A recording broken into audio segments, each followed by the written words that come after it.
last game. Do you tie that to any sort of like this emotional letdown, or is it just they played a good game, they have a good team, and you guys lost? It's definitely a letdown whenever you lose, especially when you watch the tape and you feel like you could have done a lot better. But we're on to the next. One of these things where it's sometimes you just get got. Sure. Yeah. What was it like to play alongside Randy Gregory for the first time? It was cool. He's a really good dude. I'm glad he's here, and he showed up. He made a lot of plays, and we're excited to give him a good week of practice and get him truly in the scheme.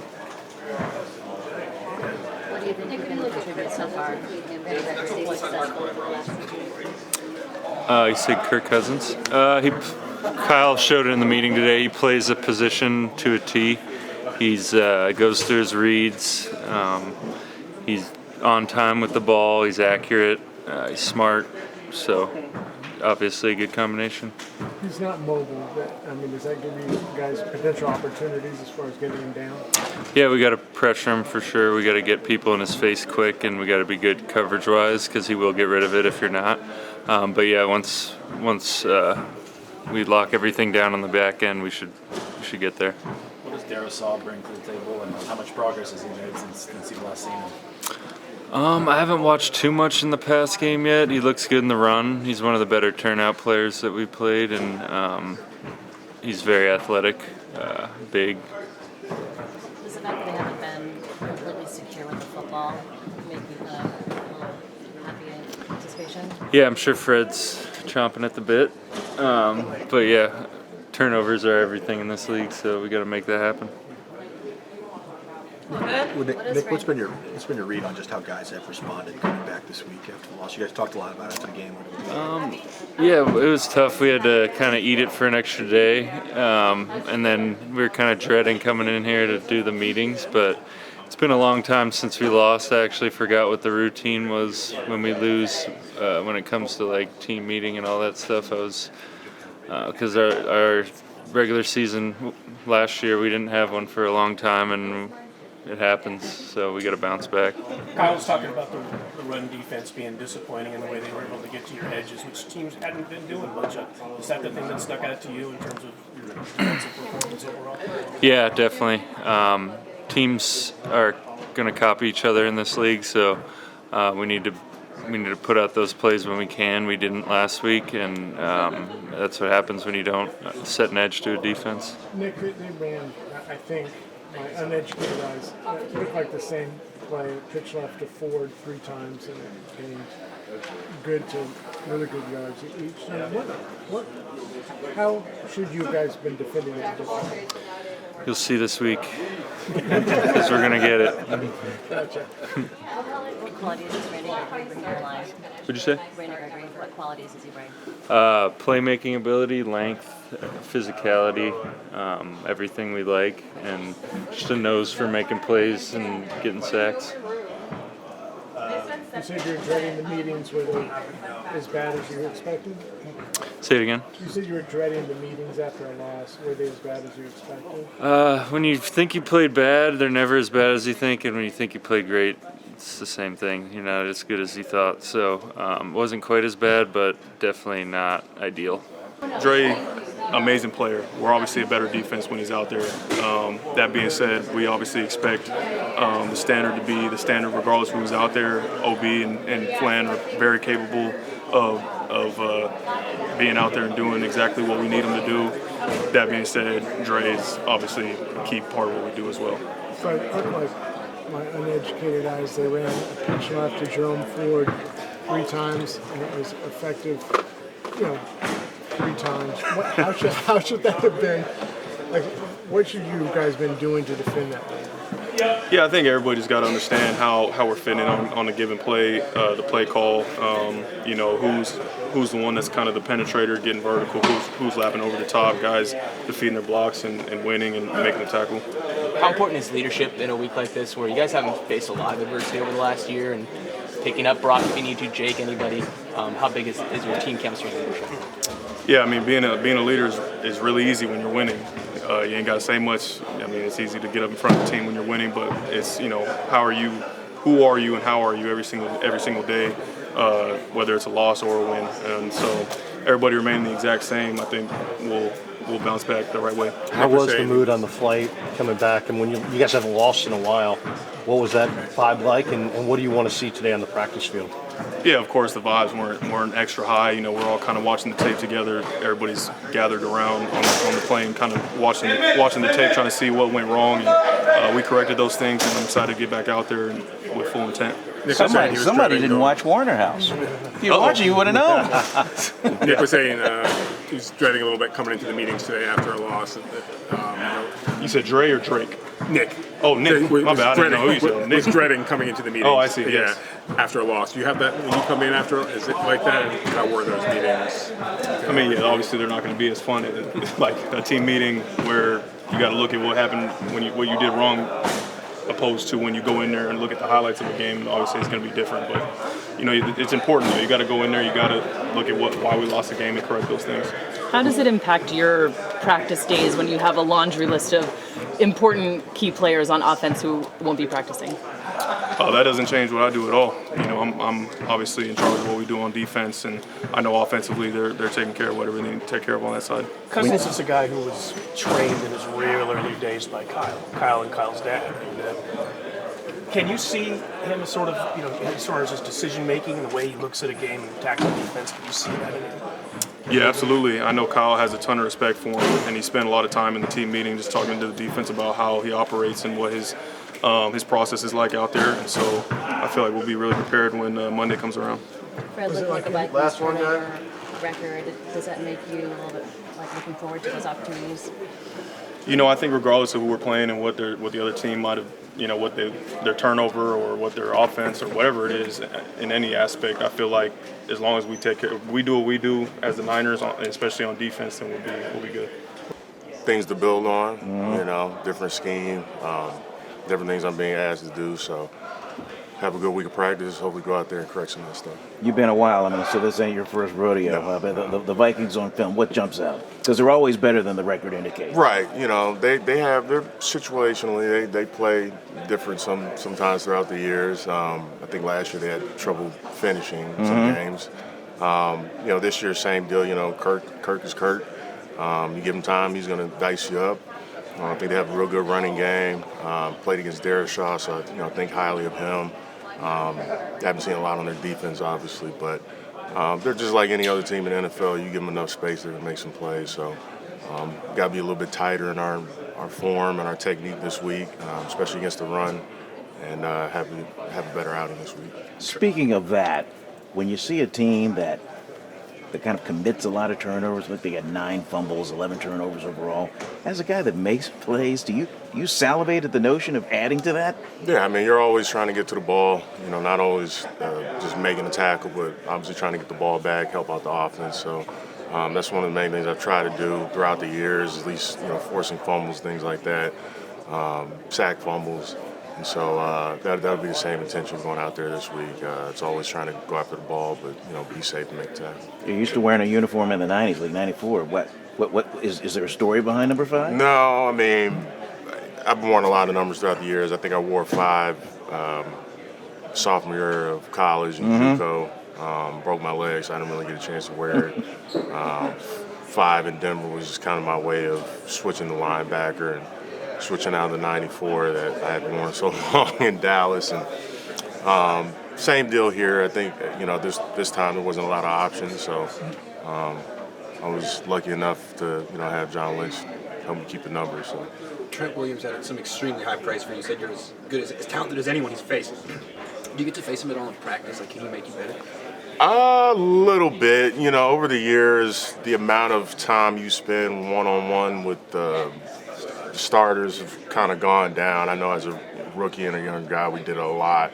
Last couple of years, being here in Denver, we haven't done it a lot. So more so about trying to protect your guys, as I'm sure you know. And I'd love to go up against him. I've gone up against him a lot, being in the NFC East and him being in Washington. So a lot of good battles. I hope I'll get better from playing against him in practice when I do, and vice versa. Anybody ever gone against, you've heard about, and then you play against him, you're like, man, this dude comes as advertised.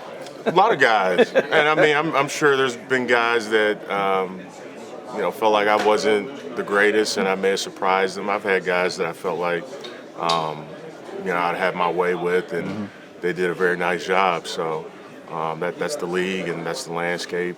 We're all part of the 1%. We're all big time players. We're all that guy at some point in our careers. So.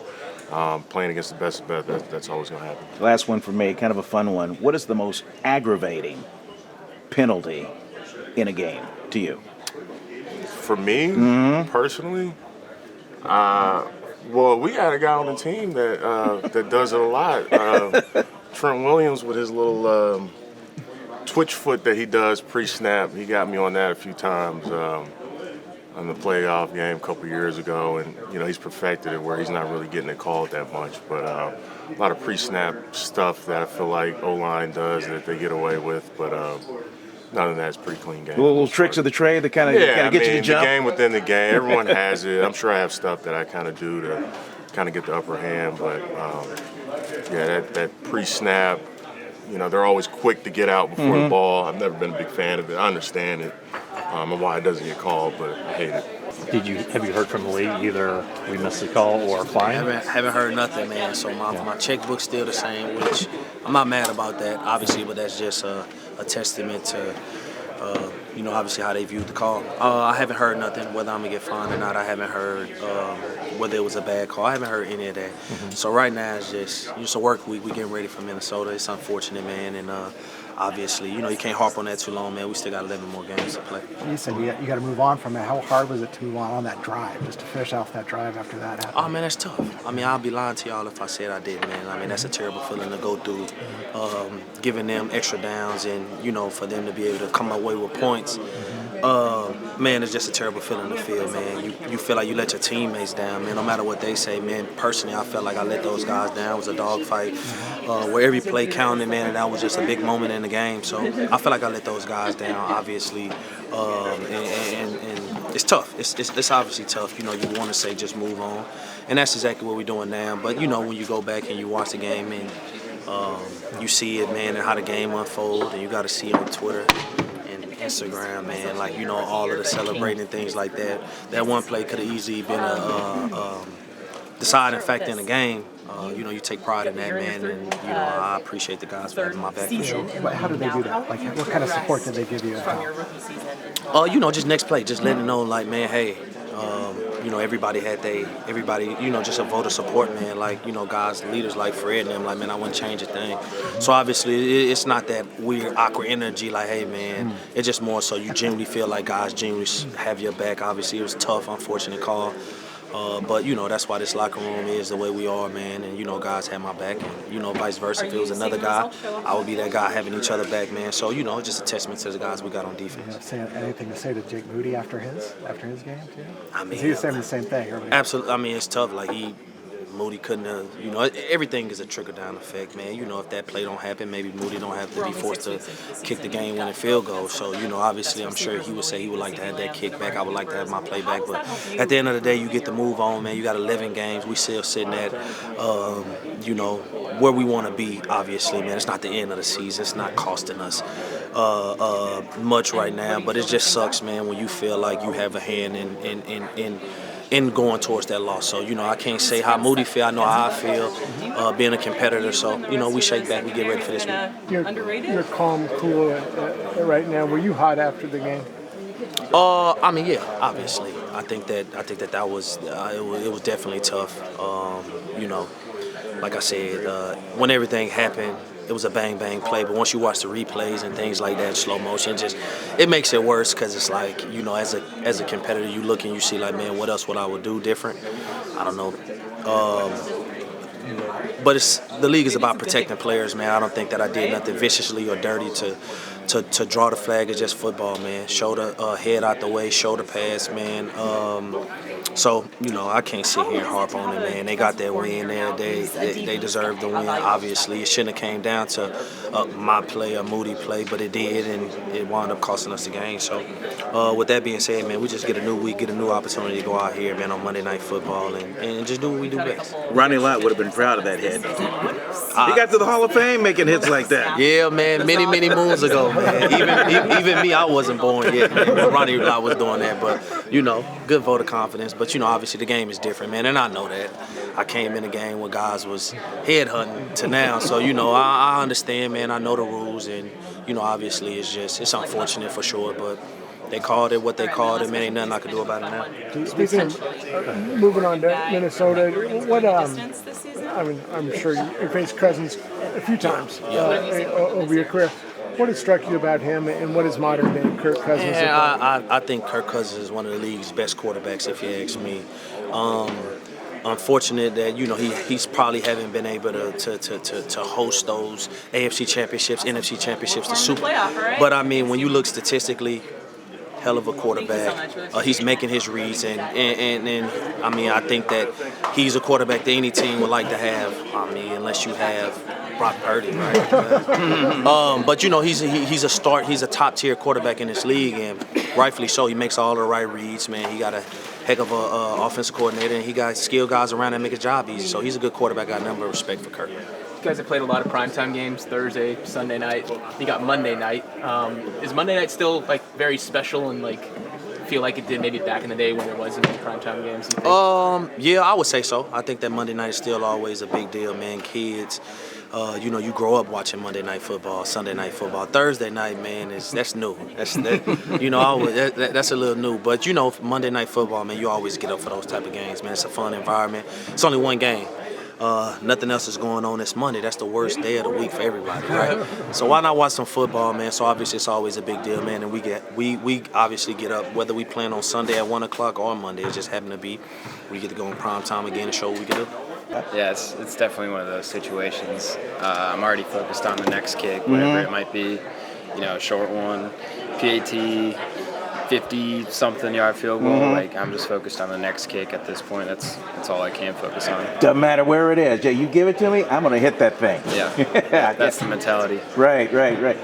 About the stadium, Minnesota, it's hosted a Super Bowl. The carpet is sweet. As a kicker, I guess that's the best possible scenario, surface-wise, right? Yeah, I mean, I would assume so. Yeah. You know, I won't know until you get there, but, you know, as of right now, it seems like a pretty nice place to kick. When you warm up, how many kicks do you have to make before you say in your mind, okay, it's go time? It's not necessarily how many I make, it's just till my body's feeling, you know, ready, everything's loose, everything's feeling good, to get a nice rhythm going. But, you know, it varies depending on the day. Other days, you know, I'm more stiff, I guess, and I need a little bit longer to get loose. But like some days, you know, it only takes a couple kicks. So, yeah, we'll see what happens on game day. Bring it on. Monday Night Football. Yep. Thank you, man. Yep. All right. Thank you. Do you have access to, I saw some like wind analytics from, I don't know if they were right or whatever, online that showed that the wind pushed the kick to the right 2 yards or 2.5 yards or something like that. Do you have access to that kind of stuff? And, you know, how scientific is it? I mean, I've never heard of that before. It's interesting, obviously. You're bringing this to my attention now, but I've never heard of anything like that, and I don't want to get too caught up in stuff like that, anyways, because you know it's just another excuse, I guess. You know, just all you got to do in windy games is hit a clean ball, is what I say. You know, just have it cut through the wind. So, I mean, yeah, I've never heard of anything like that, but that's pretty interesting.